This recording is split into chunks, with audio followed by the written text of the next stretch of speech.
I was born in Manchester, which is the north of England, and my original sort of background when I started was I was a raft guide and whitewater kayaker. Really? In North Wales, teaching up there.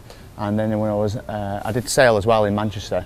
And then when I was 19, I moved down to the south coast and started work at a place called Calshot Activity Centre, and started teaching rock climbing and windsurfing and sailing and everything else.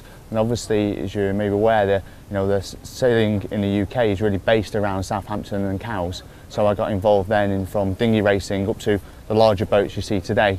So I've sort of progressed really. I've never done anything else. I've always been a sailor or a windsurfer or a kayaker, and so I've done that now for over 20 years. Most of the crew, or nearly all the crew, don't know each other before they start this race. So we have such a variety of backgrounds and experiences and ages on board, and trying to get them together as a group and working together and training is probably the most difficult part. The sailing part of it, because it's something that myself have done all my life, and some of the guys have as well, relatively comes easy. It's getting the teamwork together, getting the group working as one. Well, we've got what we call 8 round the worlders, so that's 8 guys who are actually going from Southampton, UK, all the way back to the UK, and then we have what we call leggers, interchangeable legs. So for instance, on this stopover in New York, we've only got 2 crew that are changing over, so 2 crew are leaving and 2 new crew are joining, and they're going to take us back all the way to the UK.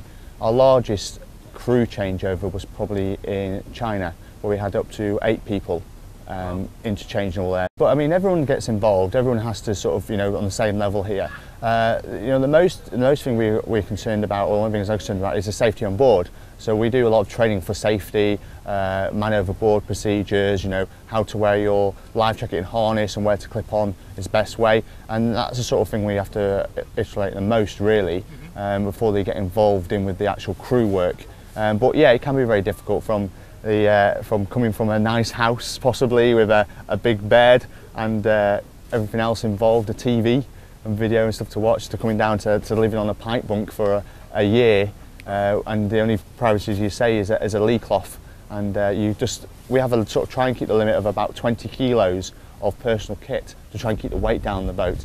So 20 kilos is less than you can take on the plane. Right. So that's for a year.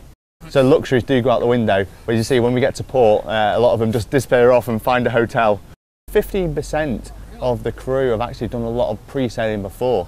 They've got some great guys who own boats and done some sailing on a much smaller scale, so 20 foot.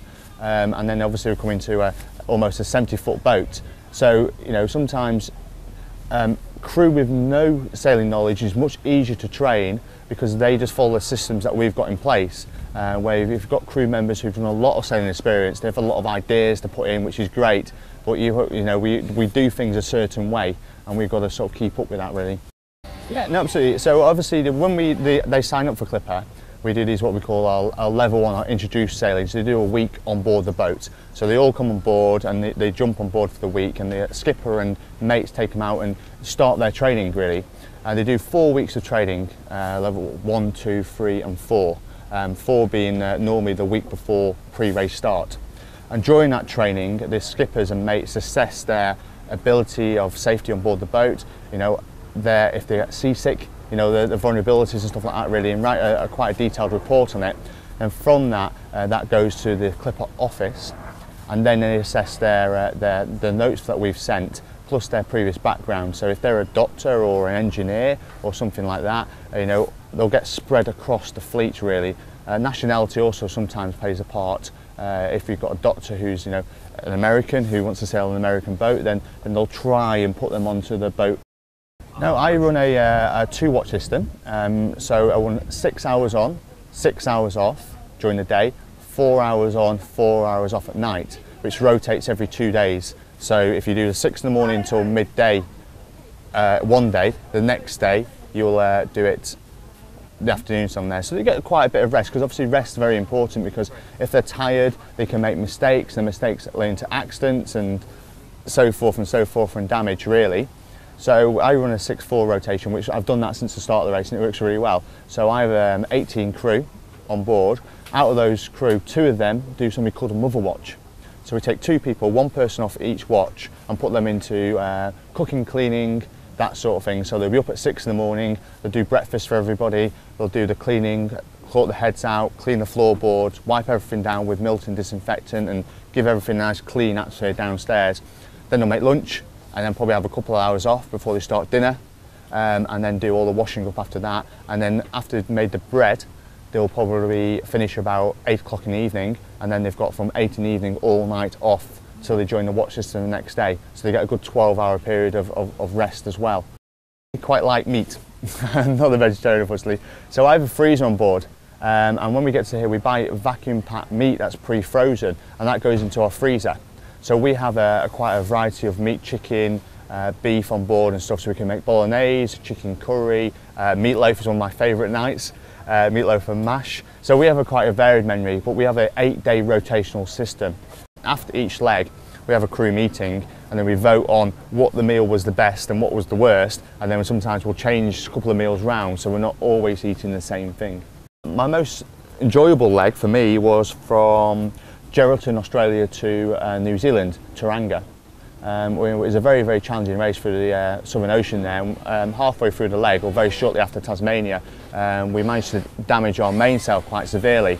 We had to do a repair on that. So the mainsail had to come down, and the guys hand stitched it on deck. It took about 26, 28 hours to repair in very atrocious conditions, force 8 winds, and very big seas and stuff like that before we get it back.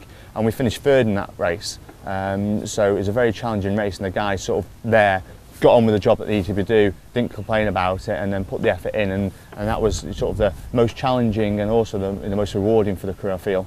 So I enjoyed that the most as well. If you're 18 over, there's no upper age limit at the moment, anyone can actually join the boat, so you can all apply and obviously go through the process of theory. If for some reason in that process there is something that comes up that may limit your ability to be on board, and then that's brought up quite early. So there's no closed, you can't come in, there's no 18 to 25 only, it's open to everybody really, and they come down and apply. My oldest crew member is getting on this leg, a guy called Jim, he's 72. Very, very active guy. We actually have to stop him doing stuff on board because he's so active. And obviously, some of our youngest crew members is 19. John Colburn, who was a local American chap, he was a watch leader for the first couple of legs. He was only 21, I think, and he was managing these guys in their 40s and 50s. So it's a very dynamic age group and abilities as well.